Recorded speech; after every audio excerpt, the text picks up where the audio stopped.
ito ang presidente ka na impeach. Ay wala impeach time ni Christ. It is a one-man rule.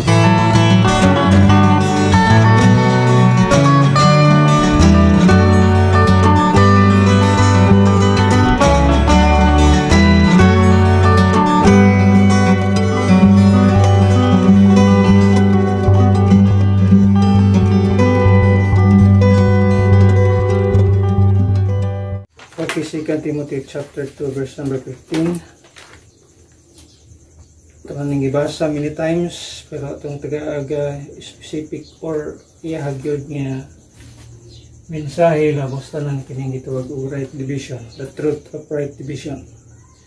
2 Timothy 2:15 it says, "Study to show thyself approved unto God, a workman that needeth not to be ashamed, rightly dividing the word of truth." So ito lang kita din ha, lang praise nga gitawag rightly dividing the word of truth. So atong sigutan ni kabuntagon, the truth about right division. Have you ever wondered why there is so much confusion and debate among and within Christian circles and churches today? So mo nay kamatuoran sa ato ang panahon karon nga grabe ang mga argumento, grabe ang gitawag confusion, grabe ang gitawag debate sa gitawag og mga nagpaila-ila nga mga Christian churches sa atong panahon karon. These professing Christians all quote the Bible. Munay ang nakapait kay kinintanan nga mga nagprofess nga Kristohanon, mga simbahan daw sila sa gitawag mga Christian churches daw sila, pero nagagunit sila Biblia, pero grabe ang confusion. No, ato makita sa ato ang panahon karon. They all claim to believe the Bible, and yet it is quite a surprise to learn that they all disagree regarding what the Bible actually teaches. So diyan yung makita nga bisan tinuod og parehas Biblia ang ilang gidala kuno, although we do not believe that we have the same Bible i-compare po sa ilaha. That's why we as Bible believing Christian, ang ato ang tagline dinhi is King James only man ang ato adre nga stand. May tagline nato as Bible believing Christian. We are KGB only group.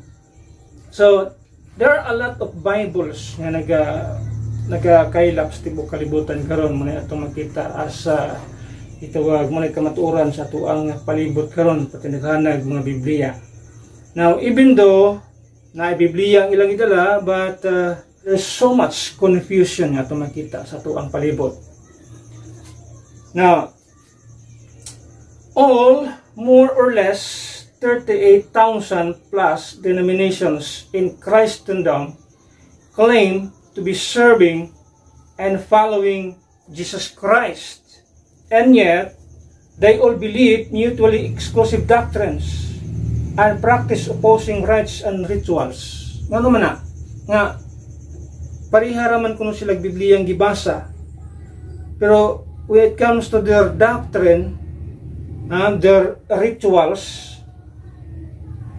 and rites, anong nagkasumpaki? Anong ingon-ana? How can they all be following Jesus Christ while all doing different things? So, unsang paagi ha? Nga makaingon ta nga kining mga tawanan nagsunod, kung sila nagsunod daw kung sila kang Kristo, but they are doing different things. Now, naunsa man ang pagkaunsa? The church, the body of Christ, is supposed to be united. This body of Christ, the church, is supposed to be united. Nevertheless, schisms, strifes, and contradictions abound. Maunay kamaturan sa ito ang panahon. Now, the big question is, why? Ano man ang ilang yun, ana? Let me give you some of the most popular examples of the literally thousands of major arguments in Christendom. Mga pipila lang ka mga ehemplo, example na kung taga-apagtagat. Anong or sa ani nga pamaagi nagkasukahi or wala magkasinabot ang mga tao nga nagclaim nga mga Kristohanon mi, mga follower mi ni Jesus Christ. Anong sa daghang mga aspeto nagkasumpaki kining mga nagkalahi-lahing grupo. For example, many churches believe that faith and works are necessary for salvation. Quoting Matthew chapter 19 verse number 17 and James chapter 2 verse 24. The remainder of the churches believe that salvation is by faith alone, using Romans 3:28, Romans 4:5, and Ephesians 2:8 and 9. Yan naman na. Kini nga grupo, kini nga mga kasimbahanan, denominations, nagtuo nga ang kaluwasan is faith plus work, or faith and works. While the other group or denominations, at makita din nga nagtuo nga ang kaluwasan is by faith alone, without works. Ngayon, they are claiming nga Kristohanon na sila. They are suggesting or they are proving their belief by quoting some scriptures. Mabasa ba na ito ang ilang mga quotation? Yes, nasa Biblia. Makita na ito. Kung mayon sila karon nga ang kaluwasan is faith and works. Mabasa ba? Yes, mabasa na ito. Kung mayon karon sa kagrupo diri nga ang kaluwasan is by faith alone. Mabasa ba? Yes, mabasa na ito. Anong ingon ana man? This is one of the example na ito makita atong dumagan. Some groups believe that water baptism is necessary for salvation, relying on Mark 16:16 and 1 Peter 3:21. Others hold that it is merely a testimony of salvation, citing Matthew 28:19. Others do not water baptize at all, relying on 1 Corinthians 1:17, 1 Corinthians 12:13, and Ephesians 4:5. Kanang ana man. Kining uban nagtuo nga ang bautismo kinahanglanon para sa kaluwasan. Kining isa ka laing grupo nag-ingon nga ang bautismo dili na kinahanglanon sa gitawag og para sa kaluwasan. Napoy uban nga grupo ingon nga wa nay bautismo sa tong panahon karon sa tubig sa bautismo. Ano ingon ana man? Mabasa ba ang ilang gi-claim? Yes, mabasa sa Biblia. Ano ingon ana? Sa atong tagaagpagtaga dining kabuntagon. Some churches, another example, some churches argue that we must observe the Saturday Sabbath, citing Exodus 28 and to 11, while others believe there is no Sabbath day to keep today, quoting Romans 6:14 and Colossians 2:16. There are even groups that argue that we must observe Sunday, the alleged Christian Sabbath. Yan ang anak man. Yan ang isang grupo, musulti nga, magbanday, tas ipapahuad lang ipapahulay. Kini isang grupo, kani ibang grupo, may niya, wala na ipapahulay karon. Ang ilang quotation, makita ba sa Biblia? Yes, makita sa Biblia. Makita, mabasa sa word for word, mabasa sa Biblia. Ngano, iyon anak man. So, there's so much confusion, there's so much contradiction kung atong pagtaga. Ay uban nga, gi-change daw ang, actual, it is just an allegation, pero kung ang ubang simbahan claim nga Sunday is the Sabbath of the Christian, that is not true. Our Sabbath as a Christian is no other than the Lord Jesus Christ. The word Sabbath means rest. Our rest is Jesus Christ. Another thing, some groups teach that Christian can lose their salvation, following Psalms 51:11. Now, kining mga bersikuluhan naabali sa Biblia? Yes. Matthew chapter 24:13. Hebrews 6:4-6. They teach nga ang kaluwasan mawala. You can lose your salvation. Pero ato makita din other groups believe Christians are eternally secure in Christ, relying on Romans 8:35-37, Ephesians 1:13, Ephesians 4:30, 2 Timothy 1:12. Ato makita din na. Pero kung imong tan-awon nagka-contradict ang gitawag posisyon sa nagkalahi nga mga kasimbahanan. Another example, some churches teach tithing according to Malachi 3:8 and 11, while other churches believe that we are not under an obligatory giving system, citing Romans 6:14 and 2 Corinthians 9:7. So, anong ingon-anak man na siya? Kung imo tan-awon, very amazing. Ingon-aning nga klase sa mga tao, nag-quote sa Biblia, pero dili magkasundo sa parihas nga pagtulunan. Dili magka-agree sa ilahang gitawag claim, pero parehas nga Biblia ang ilang gigamit kuno. Biblia ang pangalan, Biblia ang ilahang gitawag og basis sa ilang doktrina. Pero sa ilang doktrina dili magkasinabot nga nang ana man na. All of these groups are using Bible verses to support these opposing views. Tanan nga mga kining grupuha, mga denominations, nag-quote og mga bersikulo sa Biblia, pero kung ato makita their claim, their quotation, their Bible verses nag-oppose sa usa. Anong ingon ana siya? Now, how is this possible? Nganong nga ingon ini man ni nga sitwasyon? If the Bible has all of these conflicting views, then exactly what does God expect us to believe? Na kung ngani man ang ato makita sa Biblia, unsa man ato ang gina-expect nga tuuhan karon? What is the solution to this abounding confusion and these so-called Bible contradictions? Unsa man atong himuon niana?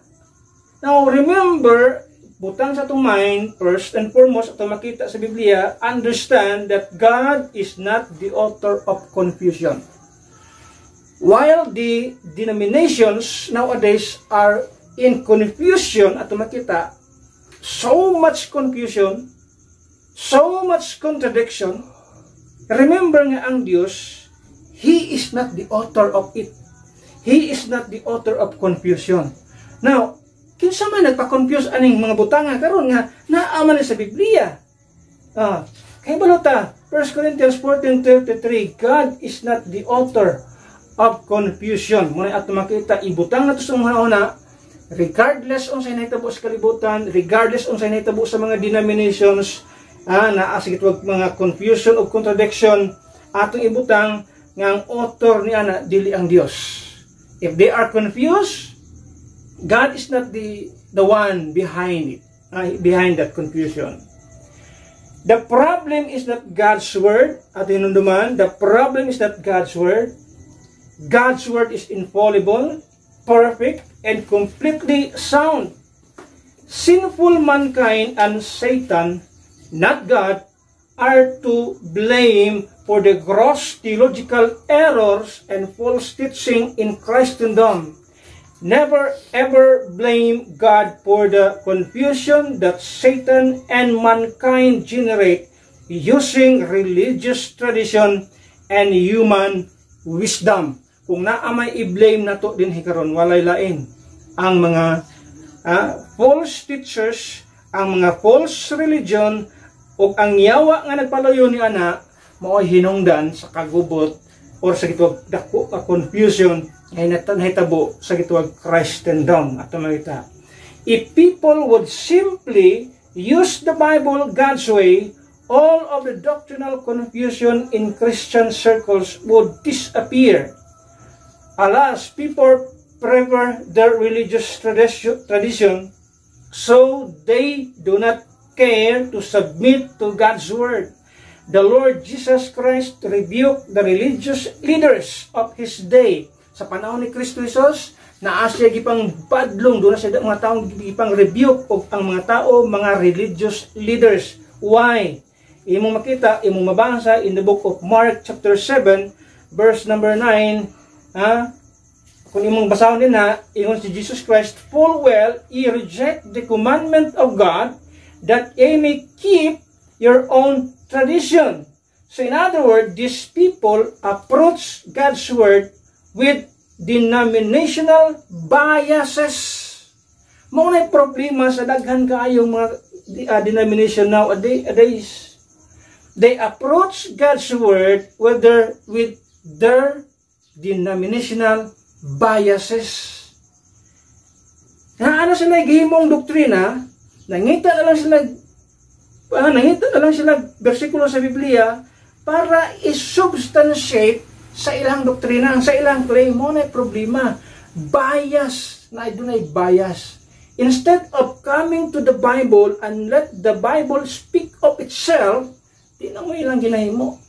Naghimo na doktrina. Unsa ilang nabasahan, doktrina ni, ato nimong doktrina.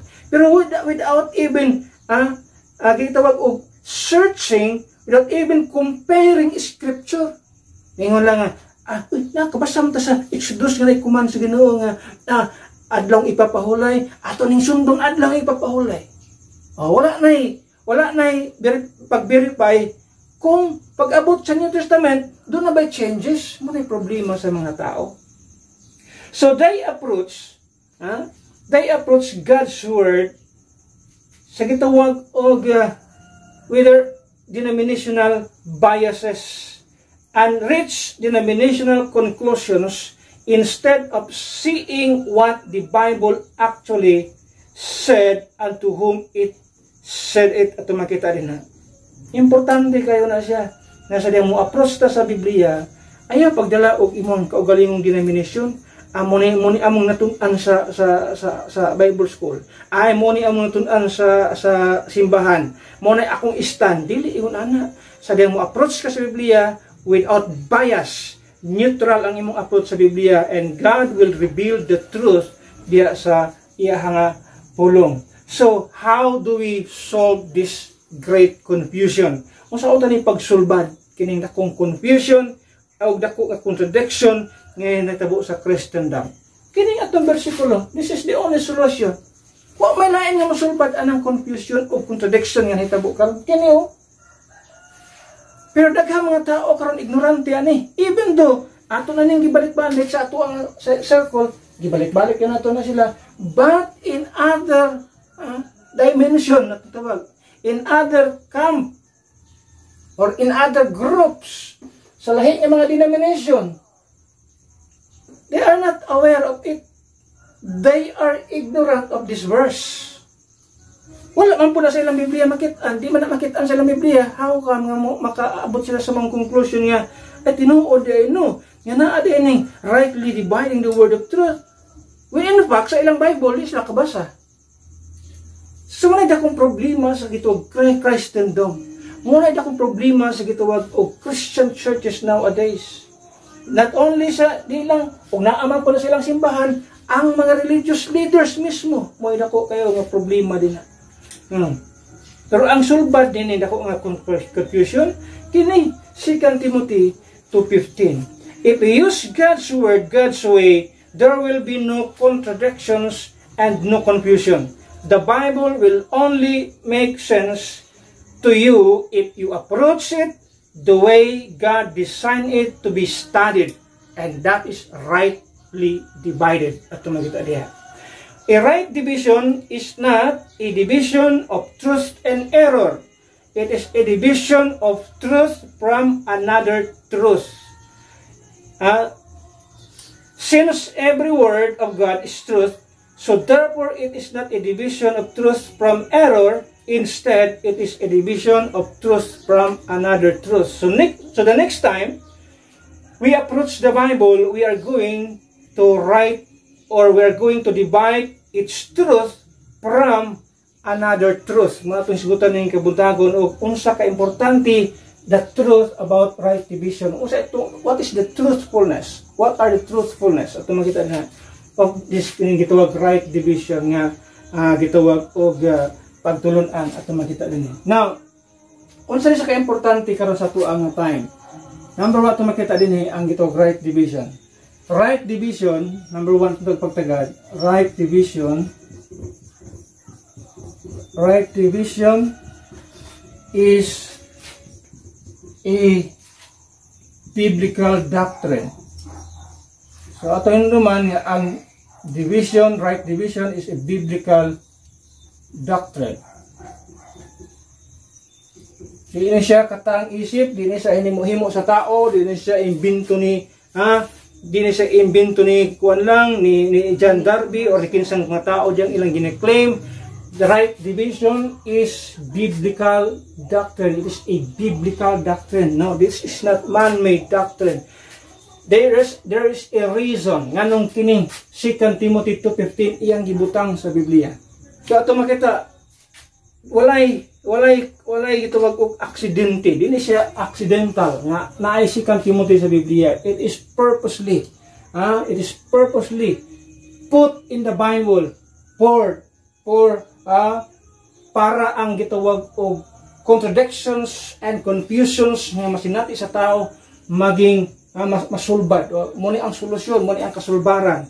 Pero ato hinumduman nga ang right division is a biblical doctrine. This is the only, ato makita, 2 Timothy 2:15 is the only verse in the Bible that tells you to study the Bible and tells you how to study it rightly divided. When you rightly divide the word of truth, you are recognizing the distinctions that God has made in His Word through various dispensations, sets of directions that God gave different instructions to various groups of people.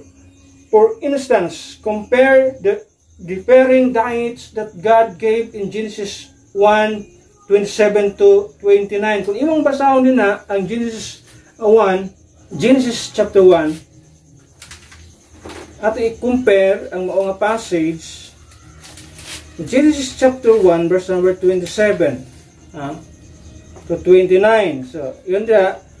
So God created man in His own image, in the image of God created He him, male and female created He them. Verse number 28, and God blessed them, and God said unto them, be fruitful and multiply, and replenish the earth, and subdue it, and have dominion over the fish of the sea, over the fowls of the air, and over every living thing that moveth upon the earth. And God said, behold, I have given you every herb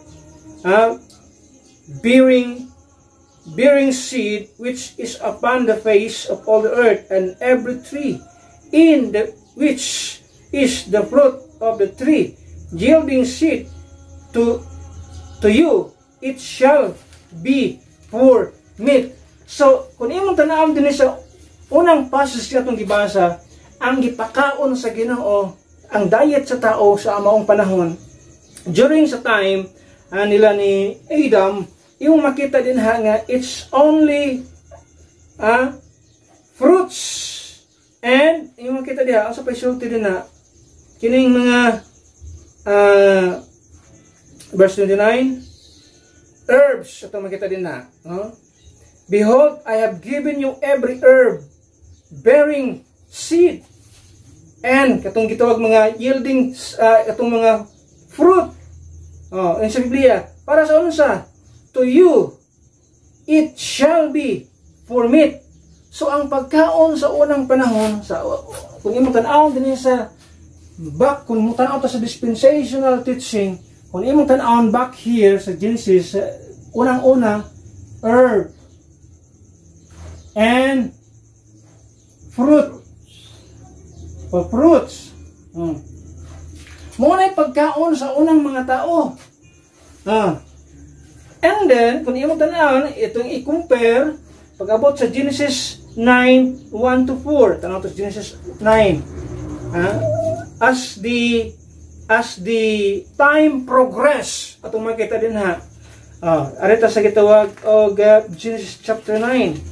Genesis chapter 9 is in the dispensation of human government. This is now the time of human government. Pero gi-reveal din si Ginoo ato makita din ha. Genesis chapter 9 verse number 1 to 4.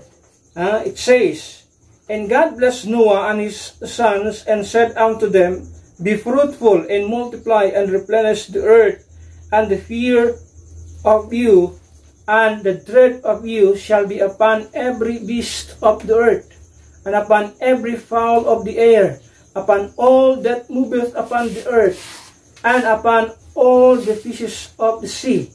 Into your hand are they delivered. Every moving thing that liveth shall be meat for you. Even as green herb have I given you all things. But flesh with the life thereof, which is the blood thereof, shall ye not eat. So, sa exaltis Ginoo din panahon sa time ni Noah, sa exaltis din not just fruit, herbs, gidungagan siya din o, unsa na po gidugang, dunay moving, unsa na moving thing, animals, tanang animals, kidungagan ni pagkaon, except mukaon kag animal, yun sa except for the life thereof. Kung sa life thereof, kung sa ang life sa animal or bisa sa human kind sa life, the blood yun siya. Only the blood ayaw apila ninyo kaon. Okay? Sa unang-una, herb, fruits. Now, gidungagan sa Ginoo sa human government, earth, fruits, animals. So as the time progress, dunay mga gipang dugang ang Ginoo nga pwedeng kaonon sa tao. Iyon sa din muna isultis gitawag og Genesis chapter 9. Now, pag-abot sa Leviticus 11:2, kung sa isulti niya din kano sa ang Leviticus 11:2? Under the law. Under the law. Okay, under the law, Leviticus 11, verse number 2. Muna atong pagtuon sa Biblia, dili ta pwede nga mukuha lang tag usa ka bersikulo. Ato na nang yak-an ng bersikulo, pakamat yan ako ni. Dili pwede mo nana. Leviticus 11, chapter 2. Ato makita din ato yung duman as the time progress, na ay nagkalailahi diha nga direction or sets of direction, ato makita din nga mo'y atong sundon. Now, ngun sa diya, Leviticus 11, then verse number 2. Okay, Leviticus 11, verse number 2, it says, "Speak unto the children of Israel." So now, there is a nation, a chosen nation in this time period, na nasa pinili, na nasa gitawag Israel. Nga yung gikuha, gikan sa mga Gentile people, iyang gipasahi. So, na siya chosen nation at this point of time. Kung sa isulti niya din "Speak unto the children of Israel, saying, These are the beasts which ye shall eat among all the beasts that are on the earth." So, maunay sumpay diya, patindagana anak. Patindagana anak, dagan siya gipangsulti din ug maunang na siya mga chosen, gitawag og selected food, selected kining animals nga pwedeng kaunon ani nga panahon. So diyan ato makit-an nga katong mga kanang gingon nila karong baboy nga di ipakaon. Dire na nga panahon under the law. So although pag-abot gikan sa gitawag Genesis 9:1-4, pakaon tanang yapon. Every moving thing. So, makaon mo. Pero sa pagpili na sa Ginoo usa ka nasod, nga mo iyang himuon nga ihemplo, ang nasod nga iyang gipili, mo to iyang kitagaan og set of rules nga sundon, mga balaod when it comes to dietary food. So, na siya gipili, na siya mga mananap nga dili ipakaon under the law. Now, ato ta sa itawag og 1 Timothy 4:3-5. Asa napuntaan ang time? Din hinapunta sa church age, under grace. Wala na sa Israel under the law, na sa grace, o sa church period under grace. Tanawon to 1 Timothy.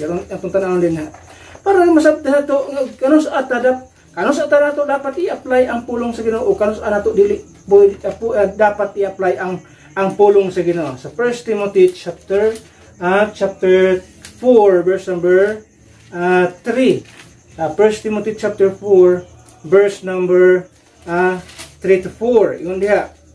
1 Timothy chapter 4 verse 3 to 4. It says, yun din sa pulong sa Ginoo, forbidding to marry and commanding to abstain from meats. So na mga tao, mga grupo sa mga tao nga nagtudlo o nagdumili sa pagminyo o nagmando nga to sa mga tao sa pagtalikod sa mga meats, siya, mga pagkaon, mga animals or sa pagkaon, nag-abstain sa mga pagkaon. Siya, which God hath created to be received with thanksgiving of them which believe and know the truth. For every creature, every creature of God is good and nothing to be refused if it be received with thanksgiving, for it is sanctified by the word of God and prayer. So, pag-abot din sa church age, balik katong Genesis 9:1-4, balik dire sa church age ato makita. Pero sa mga Hudiyo, dunay mga selected food nga pwede lang ipakaon sa ilaha. But sa church age, not Jews ato makita din na ipakaon tanan ang pagkaon. Walay gidumilian ingon sa Biblia kay ang siya every creature. In the word every creature, that means including the pork. Including the pork. Apil lang ko niya, karning baboy diha. Every creature is, ato makita diha, atong gibasa diha ganina, for every creature of God is good and nothing to be refused if it be received with thanksgiving, for it is sanctified by the word of God and prayer. So ito makita din we must be careful to never insert directions into the dispensations in which they were never given. Muna atong hinunuman, magmatmunda nga dili na to i-insert ang mga directions, ang mga instructions sa mga nagkalahi nga dispensation sa Biblia. Can you imagine? Sa dispensation of innocence, sa time ni Ida, kung sa'y pagkaon, herb fruits. Sa dispensation of, gitawag, human government, herb fruits, all animals, every moving thing, yun siya, nagsulti siya diya. Pag-abot sa gitawag og dispensation of the law, selected ang pagkaon sa mga tao, especially ang mga Hudiyo. Selected ang ilang pagkaon sa mga mananap. Pag-abot sa gitawag church age, iyon sa Biblia, nothing to be refused. Every creature of God is good and nothing to be refused. Iyon sa Biblia. So do not, muna itong tanahon, be careful. We must be careful to never insert these directions or instructions into the dispensation in which they were never given. At makita diha. Confusion results when we combine all of the Bible's instructions as though they were spoken to one group of people. There are several dispensations in scriptures. We know that. There are 7, we taught in the Bible, there are 7 dispensations in the Bible. Ato nang itudlo din So, ato naman, there are several dispensations in the scripture given to different people at various times. And we must never confuse them. It is this very failure to rightly divide the word of truth that gives rise to all of the conflicting doctrines. Ato makita diha. Tungod sa pag-fail sa mga nag-claim na mga Bible teachers, mga Bible believer, they fail to rightly divide. There's no right division sa ilang pagtulunan. Maunang ang confusion, grabe ang muna nahitabo karon sa kalibutan, muna nahitabo sa Christendom, daghang debates, daghang arguments, daghang contradictions sa itong makita, daghang confusion sa itong makita, because they fail to rightly divide the scriptures. Nga ito makita din Jesus gives, katuhin naman, Jesus gives the best example on how to rightly divide the scriptures. Quoting Isaiah 61, 1 and 2, in Luke chapter 4, verse number 18 to 21. Kung naa may pinaka-the best na example sa gitawag right division, why lain? Si Jesus Christ, at makita din na, Jesus Christ mismo. Si Jesus Christ mismo, naghimo. Is the best example, or Jesus is example, at makita din na. Example ni Kristo. Gi-quote niya, unsa?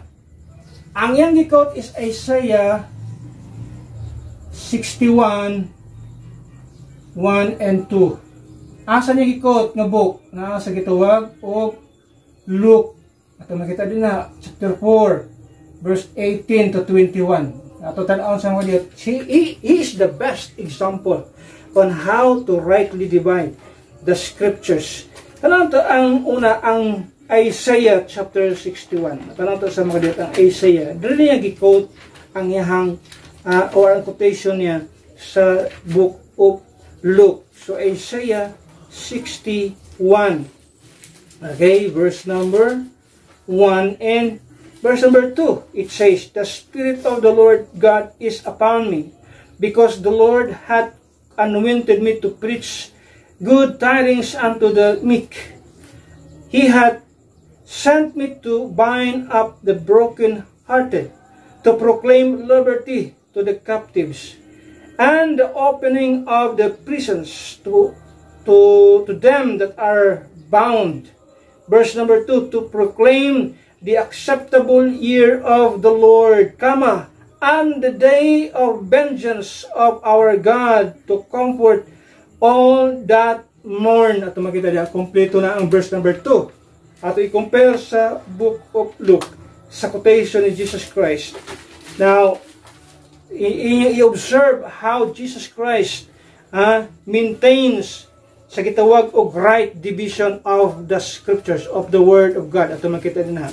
Luke chapter 4, then verse number 18. Ato makita din Luke chapter 4, verse number 18. It says, the Spirit of the Lord is upon me, because He hath anointed me to preach the gospel to the poor.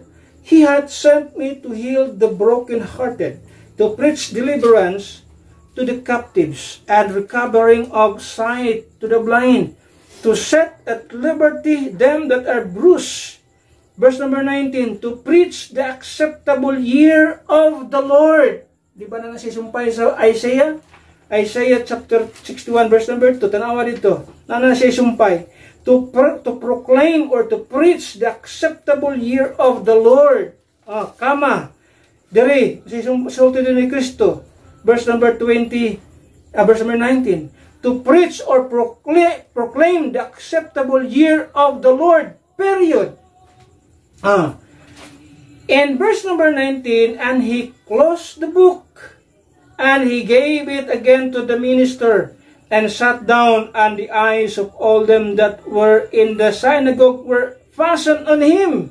Verse 21, and he began to say unto them, this day is this scripture fulfilled in your ears. Can you imagine na? Tanawa diya. Tanawa kung yun sa pag-observe ni Ginoong Hesus ang ituwag 2 Timothy 2:15. Tanawa. Ngayon sa Isaiah, to proclaim the acceptable year of the Lord and the vengeance and the day of vengeance of our God. Iyon sa diya.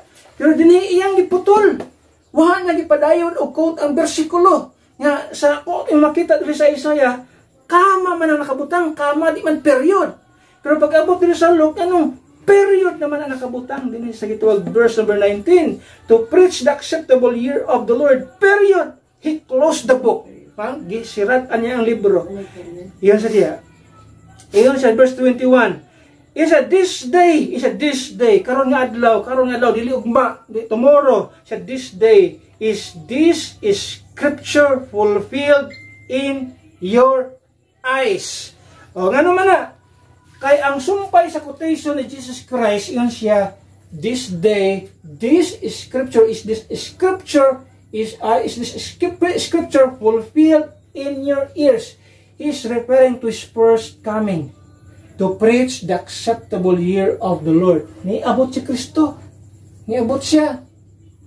Pero, the day of vengeance, wala pa.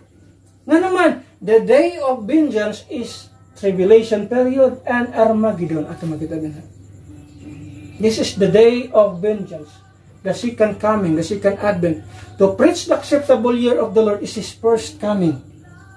But, the day of vengeance, Armageddon, is his second coming. That is why, giputol niya, gikat niya ang versikulo siya, to preach the acceptable year of the Lord, period. Pero sa Isaiah, kama, and the day of vengeance of our God, wala niya giapil. Why? Kaywa pa na-fulfill. Oh, kung mingon siya nga, on the day of vengeance of our God, yun siya, this day is this scripture fulfilled, baka kun siya. Na naman, wala pa man nahitabo. Pero giputol niya, kay ang day of vengeance, not yet happened. But the day of the Lord, ang iyang first coming, niyan na siya. Niyan na siya sa kalibutan. That's why he said, this day, is this scripture fulfilled in your ears? At makita rin na. So remember, tanawa niya, can you imagine Jesus' example of observing 2 Timothy 2:15? Sa kitawag right division. Inuna ang kitawag right division. It is a division of truth from another truth. Kinahanglan ka mo divide sa another truth. Kung dili pwede nga, di mo na pagtaga, di mo na i-observe. Ma-confuse ka kung di ka musunod sa Biblia. So Jesus Christ is the best example na na-observe sa gitawag right division. O yan ang gi-observe. Siya mismo, yan gi-reveal sa umabot, because he knows nga sa katapos o sa sunod ng mga dispensation, iyang i-reveal ka ng maong truth na tukang Apostle Paul. I-reveal niya ang sa iyang mga revelation, part yung revelation, 2 Timothy 2:15, study to show thyself approved unto God, a workman that needeth not to be ashamed, rightly dividing the word of truth. Because Jesus Christ Himself, nag-observe niya na during His earthly ministry, sa iyang mensahe nga gihatag, while dito siya sa kasay na go.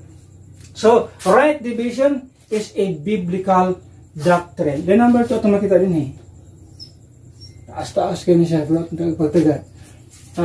Right division is a bilateral program. Right division is a bilateral program. Ano ang word bilateral? Kasagaran tamadunggan ang word bilateral sa government, nation to nation. Munang basabot nga, doon na tayo bilateral, doon na tayo treaty, bilateral meeting. Ba't basabot, ang word nga bilateral, having two sides. Duha. Pwede bilateral meeting sa kanasod, sa mga nasod, duha ka nasod, naghimog treaty. Bilateral, duha ka nasod.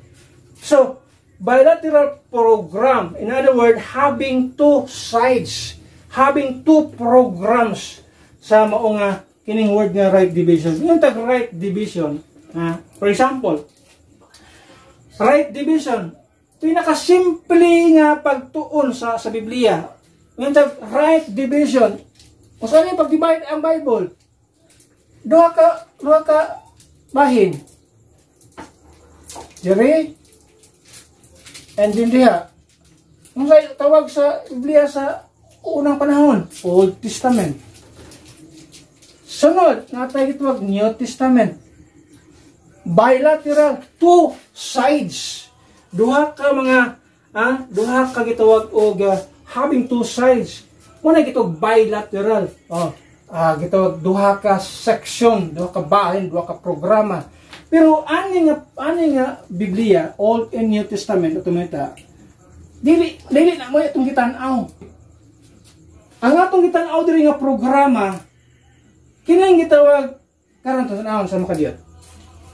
Para to masabtan sa ning programa.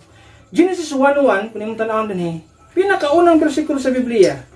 And also the sa mga last part sa Bible. Genesis 21 verse 1. Makita na nimo dito. Revelation 21:1. So Genesis 1:1 ingon dia, in the beginning God created the heaven and the earth. So there are two places din na ito makita, heaven and earth. Heaven and earth ato makita din na. Mo nang programa sa ato makita sa Biblia karon. Now, nga ato makita Revelation 21:1 mao gyapon ato magbasa ito. So, furthermore, God has designed one program to operate in each of these realms ato makita. There are two programs in the Bible. Una, ato makita dinhi. Ato makita is earthly programs. Program. Then, ikaduha diya, heavenly program.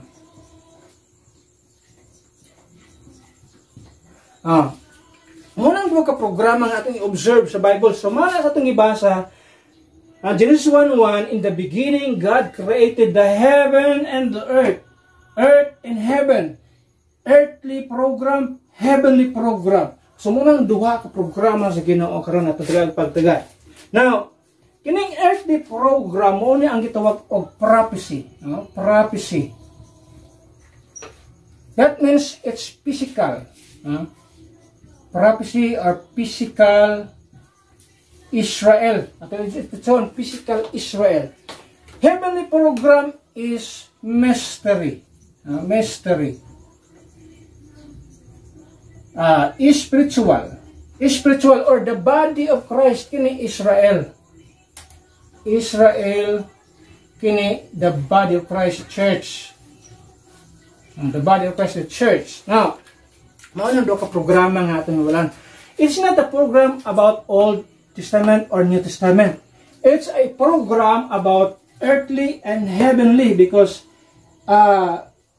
sa dagan sa Biblia doon ay programa dia nga duha ka programa atong sa Biblia nga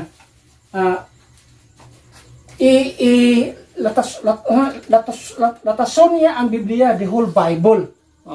Wala pasabot niya Israel or Old Testament lang, dili ingon ana padulong dito sa katapusan. Now, tara sa mga kadiyot para masabtan nato unsa ning gituwag og earthly program, prophecy, physical Israel ato makita din ha. Let's observe the words of Apostle Peter in the book of Acts chapter 3 verse number 21. Acts chapter 3. Okay, Acts 3 verse number 21. Acts chapter 3 verse number 21. Yato makita din Acts 3:21, it says, okay, whom the heaven must receive until the times of restitution of all things which God hath spoken by the mouth of all his holy prophets since the world began. So kining butanga, kining programa, earthly program, prophecy is spoken. Ato makita diya. Spoken yung sa Bible. Since the world began. Now, let's go to gitawag ato makita. The prophetic program focuses on the nation Israel. Kini. The nation Israel ang earthly program or the prophetic program focuses on the nation Israel and earthly kingdom. Nabasa ito na Exodus 19:5 and 6 and Deuteronomy 4:20. Di na natin tanawon sa kanyang panahon.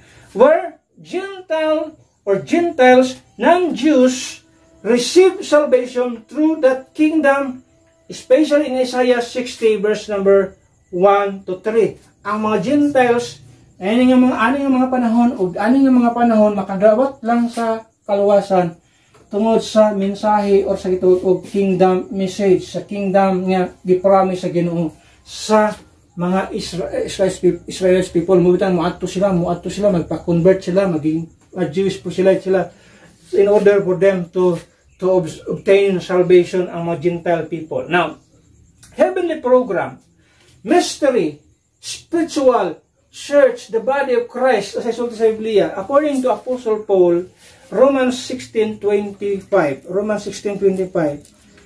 Kanang mga wording sa Biblia, kung imo nang i-observe pa lang tani sa daghang mga nagpa-kaaraningan nga mga Bible teacher, dili unta ma-confuse ang daghang mga tao, pero tungod kay they failed to observe right division sa scriptures, munang portin daghanang paltos sa ilang mga doktrina, daghang confusion sa ilang doktrina. Tanawa ang mga wordings din Verse 25, now to him that is of power, Romans 16, verse number 25 to 26. Now to him that is of power to establish you according to my gospel, and the preaching of Jesus Christ according to the revelation of the mystery. Remember, it is a revelation of the mystery. Asa gi-reveal ngadto kang Apostle Paul. Why lain nga gi-revealan gitagan sa mga revelation si Apostol Pablo lanang. According to the revelation of the mystery which was kept secret. Kining nga mystery na gani, secret na siya. Secret. Ganina kang Peter, spoken since the world began. Pero kining mystery program, the church, the body of Christ, is sa Biblia kept secret since the world began. Muna'y kalainan. Kung mo nang i-mix, kay balo ka nga, ang church, wala disgutan doon sa previous nga mga panahon. Sekreto, ang body of Christ, ang church of God, the body of Christ, sekreto. Why gisgutan nga church during Old Testament times? Wala yung puro sekreto ni siya. But now, in sa verse number 26, but now is made manifest. Karon di manifest na. Asa nito kang Apostle Paul at magita din ha. Sa to lang ni pati asa ni sa lesson ni pero dali gani. The mystery program focuses on the church, the body of Christ, and a heavenly kingdom. Ang ato makita din ha, it is a heavenly kingdom. Mawita na kung when we talk about blessing, ang Israelites people, ang blessing niya, physical blessing, kingdom, kini millennial kingdom. Sa church, dili physical blessing, ang sa church is spiritual blessing. Ephesians 1:3, makita nimo nga ang atong blessing is spiritual blessing in heavenly places, ingon si Apostle Paul. Unang kalainan din kung hindi mo na masabtan ng doon ka programa, mag-confuse ka. Ang church, wala siya masigutan during sa panahon sa Old Testament. Sekreto siya. Kept secret since the world began. O nga nang yun, anak. At makita diha. Surely, if we are to avoid confusion, we must keep those two programs under respective directions separated or rightly divided. Sadly, most of Christendom combines all of these Bible verses in one program, ignoring the differences between the program that involves Israel's kingdom and the mystery program that does not involve Israel's kingdom. Again, this haphazard handling of the Bible is the source of the spiritual confusion in the alleged Bible contradictions. They are mixing opposing directions God gave in different dispensation. Muna'y problema, kinamix nila. Grabe ang confusion, grabe ang contradiction sa Biblia nga tumakita. Nga naman, gi-mix nila ang tanang instruction sa Biblia. They do not put differences sa mga nagkailahi nga programa sa Biblia. O nganong, tanang to sa mga kadiyot, nganong kini siya? Okay. Nganong kining church from the death of Christ, even the death of Christ, wala pa sila kahibalo sa mensahe, sa tinuod-an ng mensahe, sa death of Christ during sa ilang panahon backward, wala sila kahibalo ana. Ug unsay mensahe anang kamatayon ni Kristo, gilubong na banaw. They do not know about the message sa mga panghitabo. Only sa diyang gi-reveal ka nga to kang Apostle Paul. Tanaw to. Nganong gitago sa Ginoo ang maong mystery program, including the death, burial, and resurrection. Although giprophesy sa Bible nga si Kristo mamatay, lubong mabanhaw. But the message of this event, wa gi-reveal sa Ginoo sila. Nganong iya man ang gitago? Okay, why did God hide it prior to Paul? Ano man? The reason was to keep the devil from knowing his entire plan. So Satan could crucify Jesus Christ and thereby would actually defeat himself. Ang reason nga nung wagi reveal sa Ginoo ang purpose sa kamatayon ni Kristo, ang message sa kamatayon ni Kristo sa cross, and the mystery, the church period, aron dili mabalaan sa yawa ang tinud-anay nga plano sa Dios nga gusto nga luwason niya ang tao sa tibuok kalibutan sa kamatayon ni Kristo, sa dugo niya iula, sa paglubong pagkabanhaw niya. Kaya kung nasayot pa ang yawa nga mo na purpose ng kamatayon ni Kristo is to gain victory. Hindi niya patyon si Kristo. Pero wa niya gi-reveal aron ang mensahe di niya wa niya gi-reveal so that Satan o ang mga princess, mga kings, dili maguna-una sa pagpatay ni Kristo Jesus. Tanaw na to, ang sama na to ang prueba nga mauna ang teorya sa Biblia. O tanaw na to sa Biblia. 1 Corinthians chapter 2. Tanaw to sa 1 Corinthians chapter 2. Diba sabihin nyo tayo, istorya ng imuha. Ato tanaw na sa Biblia. 1 Corinthians chapter 2. Kamunay mo ni ang purpose nga nang wa gi-reveal sa Ginoo ang mystery program. Including the message of the death, burial, and then the resurrection of Christ. Ngayon ni Apostol Pablo, for our sins. Pero wala na sa unang panahon. Tanawa sa gitwag 1 Corinthians chapter 2, verse number 6 to 8, it says, Howbeit we speak wisdom among them that are perfect, yet not the wisdom of the world, nor of the princes of the world that came to know. Verse number 7, but we speak the wisdom of God in a mystery, even the hidden wisdom which God ordained before the world unto our glory, which none of the princes of this world knew. Walay si bisan kinsang nasayod niya na una pa nga mga princesses, una pa nga mga kings. For had they known it, had they known it, kung kiila pa kanong nahibalaan kining mga butangan they would not have crucified the Lord of glory. Tanawa diha. Kung ang mga kings, ang mga princesses, including Satan himself, kung sila nasayod pa nga kanang kamatayon ni Kristo pagdaog na hadi din na i-crucify si Kristo. Di na ni wala taning mystery karon. Pero siya gitago kini aron ang mensahe sa kamatayon, pagdubong, pagkabanhaw ni Kristo dili mahibal-an sa tanang mga tao, including na sa yawa. Ang yawa is princess, the prince of the darkness. Princesses yung sa Biblia. Yung sa Bible, wala nila gipahibalo. Kaya kung nahibalo pa sila, they would not crucify Christ. Malayong pulong sino, gihimo kini siyang sekreto. Sa ito kita nila. Ayan tayo magdugay ito ning higutan. Ato sa ikatulo, kuti taasa ang mga mensahe. Number 3. Right division is a biblical doctrine. Right division is a bilateral program. So, duha ka programa na. And number 2, right division. Ito makita niyo, right division is a beneficial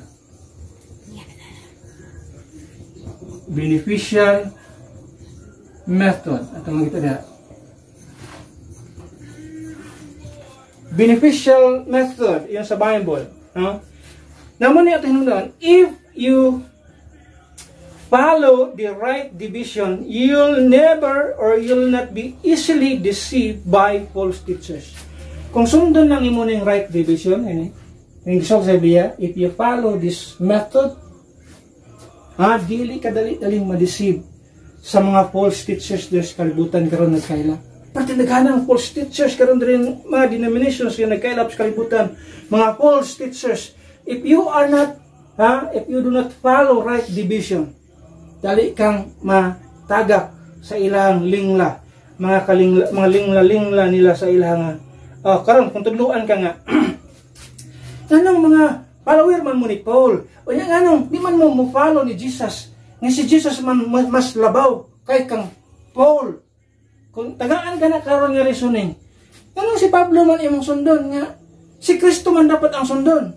Now wala ta nag-ingon nga wa ta mo sulod ni Kristo Jesus. Now remember, duha ka ministry ang himo ni Jesus Christ. Doon na siya gitawag earthly ministry. Earthly ministry. Nasa earthly ministry din naapon siya gitawag og heavenly ministry. But pasabot while he was in heaven. Atin naman ang atong gisunod din siyempre si Jesus Christ, si Kristo Jesus, si Jesus Christ atong ginasunod. Dahil sa earthly ministry, ang iyang earthly ministry is intended para sa mga Hudyo. Ang iyang heavenly ministry is intended para sa body of Christ mo. Itong iyang gi-reveal ang mga truth dito kang Apostle Paul. So kung mayroon tang gimusunod ni Apostle Paul, but pasabot, ang atong gisunod si Jesus Christ. Nga naman, ang teaching ni Paul is asagikan kang Jesus Christ. Pero kung sundan mo yung earthly ministry, diya ka mapaltos. Nga naman, ang yung earthly ministry intended para sa mga Hudyo. Klaro na sa Biblia. Asan ito makita? Unang-una, tanong to siya. Matthew chapter 15. Okay, tanong to siya. Matthew chapter 15. Okay? Tanong to. Matthew 15, verse number 24. Matthew 15, verse number 24, it says, But he answered and said, I am not sent. Ansa? I am not sent, but unto the lost sheep of the house of Israel. So ang iyang pag-ani sa iyang earthly ministry, wala siya gipadala para ni bisan kinsang grupo diha. Gipadala si Kristo Jesus para sa mga lost sheep of the house of Israel. Unang kung imong tan-awon sa book of Romans chapter 15. Natanong to sa Romans chapter 15. Romans 15. Dili niyo makita. Romans 15 verse number 8. Now I say that Jesus Christ was a minister of the circumcision for the truth of God, to confirm the promises made unto the fathers. Kinsa si Jesus Christ, He was a minister to the circumcision. Kinsa ng circumcision? Mga Hudyo. So, ang iyang paganhi siya, I am not sent, but to the lost sheep of the house of Israel. Iyon si Apostol Pablo, si Jesus Christ was a minister of the circumcision. Si Pablo, kinsa siya? Verse number 16. That I should be the minister, Romans 15:16, sumpay ng verse siya. That I should be the minister of Jesus Christ to the Gentiles. Ministering the gospel of God. Kung ito makita din kung naaman tayo sundon sa atong panahon karon, wala lain si Pablo. He is our spokesperson in the dispensation of the grace, in the body of Christ, under the grace, under grace ato makita. Jesus Christ was a minister to the lost sheep of the house of Israel, circumcision. So kung imong sundan ay ang gisulti sa mga red letter diri sa Matthew, Mark, Luke, John, mapakyas ka. Posibleng masaag ka. Pero kung sundan nimo si Apostol Pablo sa usay ang gisulti din sa Romans 2:5, Di ka pwede masaag diha nga naman mao na instruction sa Ginoo ngadto sa body of Christ during sa dispensation of the grace of God. Pero wa ba ta nagsunod ni Kristo? Of course not. Nagsunod ka ni Pablo, kay si Pablo nagsunod ni Kristo og iyang gitudlo revelation gikan ni Ginoong Hesus. O ba tayo siya revelation of the mystery. Gireveal sa Ginoo ngadto sa iya ang mga misteryo. Muna si Apostol Pablo ato makita pila ni ka times gisulti sa Biblia. Anaw diha. 1 Corinthians 11:1 yun siya. Be ye followers of me, even as I also am of Christ. Ano sa iyang sulti? Sunda ko ninyo as I also follow Christ. Ano sa iyang gisunod? Kadtong mga doktrina nga gireveal sa iya. Mga pagtulunan nga gireveal ni Kristo ngadto kang Apostol Paul. Mao to iyang gituman. O bitaw na kung imong tan-awon lahi ang iyang sulat, lahi ang iyang style sa sulat, lahi ang mensahe niya i-compare sa ubang nga mensahe nga naman kay balatas to programs. Beneficial ang maong right division para dili ka masaag, para dili ka ma-deceive sa daghang mga tao. Kung di ka mag-practice sa gitawag right division, dali kang matalang, dali kang mabitik sa yawa. Nga naman, kay imong i-claim ang tanang gisulti sa Biblia, imuha. Pero sa pagkatinuod, dili tanang gisulti sa Ginoo sa Biblia para sa imuha. Naa siya mga instruction nga intended para sa atua as member of the body of Christ. Ayaw guna-una never mind sa mga instruction sa Ginoo nga iyang gisulti sa mga Israelites people. Umingon karon ang Ginoo nga ayaw ka og baboy. Amingon ang Ginoo sa iyang pulo nga ayaw ka og baboy, musunod ka. Wala man na gihatag na instruction diri sa body of Christ. Iyon siya ang tanang gihimo sa Ginoo, every creature of God is good and nothing to be refused if it be received with thanksgiving. Nga sa Biblia. So, muna ang ingon sa Biblia, kaya mga instruction nga hindi mo dapat kuhaon, kaya dili na siya para sa imuha. Kung unsa na instruction nga para sa imuha, mo to imong dawaton. Ayun ang Ginoo nga,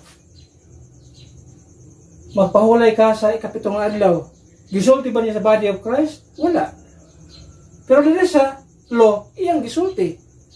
So, ang tao nga dunay katungod nga mo tuman ana mga Hudyo kay mo gisultihan sa Ginoo. Kita nga mga hintil, ingon nga naluwas na nasa body of Christ, wala tagitagaan ni ana nga naman ingon sa Biblia, we are not under the law. Asa ta? Kita nga church, the body of Christ under sa gitawag grace. Klaro sa Biblia. Ingon si Paul, we are not under the law. We are under grace. So, dili pwede nga ang mensahe sa law, imong isulod sa gitawag mensahe sa grace. Dili pwede magkasumpaki, magka-contradict, maghatag og dakong confusion sa body of Christ. Unsa may akong sundo na ni? Nganong nag-ingon ani ang Biblia? Nganong diri lahi ang gisulti? Nganong diri lahi ang gisulti? Wala na dili sa lahi. Ang problema lang wa ka nag-observe sa right division, rightly dividing the word of truth. Pero imposible sa katao makasabot ining rightly dividing or right division unless makasabot siya sa gihimo sa ni Kristo sa krus sa Kalbaryo. Tagaan siya nga naman ang tao nga makadungog, makasabot o motuo sa gihimo ni Kristo sa krus sa Kalbaryo, mo ang mayong balita, makabaton siya sa balang Espiritu and the Holy Spirit mo ay mutudlo niya sa mga butang nga angayan niyang may katunan sa iyang kinabuhi. So unang-una ang tao dapat una siya maluwas. Maluwas una siya. Usa siya makasabot sa iyong aning klase sa mga pagtulunan.